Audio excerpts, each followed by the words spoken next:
Good evening. One of the 5 teenagers arrested during yesterday's pre-dawn raids is now complaining, saying he's the victim.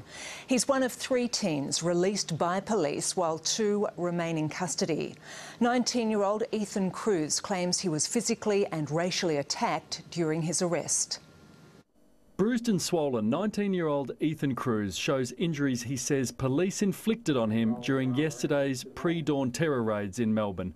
Arrested at his Umemmering home shortly after 3 a.m, he says officers acted brutally against him, his 4 siblings and parents. He grabs me, handcuffs me, he's like, "What's your name?" And I said, "Ethan Cruz."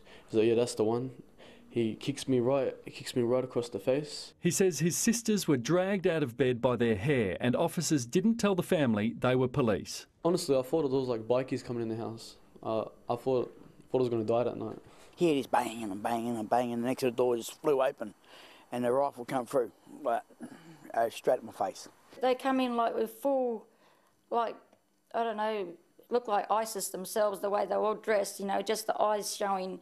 And I'm yelling out because they're all running around, and I'm going, "I've got kids in the house, I've got kids in the house," you know. Ethan says he spent 6 hours being treated in hospital before he was questioned, then released without charge. We don't want to see any Victorian injured, we don't want to see any Victorian hurt, but I can't for a moment imagine, I dare say none of us can, just how challenging and how difficult it is to go through a door, as they did yesterday, those members of our Special Operations Group and others.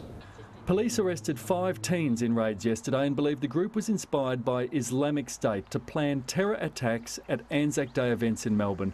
They are accused of preparing to attack police officers and members of the public with knives and swords this week. I've done nothing wrong. I'd like him to prove I've done something wrong. They're his friends, they're just his friends. He said on the news the 19-year-old was only one for questioning, that was it. He did recently convert, yeah. I just thought, you know, he's going through a phase, his friends are all Muslim. This incident, as troubling, as frightening as it might be, as sickening as it might be, does show all of us that the systems we have in place are in fact working. Ethan was a schoolmate and close friend of Newman Hayter, the 18-year-old who was shot and killed by police last year after he stabbed 2 officers at Endeavour Hills.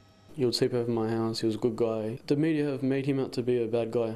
The Cruz family is angry. They need to pay for damage to their smashed windows and doors, and they've lodged a formal complaint with Victoria Police about the way they've been treated. Police say they have referred it to the Professional Standards Committee. 2 men remain in custody. 18-year-old Sevdet Besim from Hallam has been charged with conspiracy to plan an act of terror. He will return to court on Friday, a day before Anzac Day, and his lawyer says he will apply for bail. I love him, he's a good guy. Another teen is being kept in custody without charge under a preventative detention order, which allows them to hold a suspect for 14 days under the Terrorism Act. This is simply evil, and we all stand against it, united today, stronger and better than this threat. Paul Dowsley, 7 News.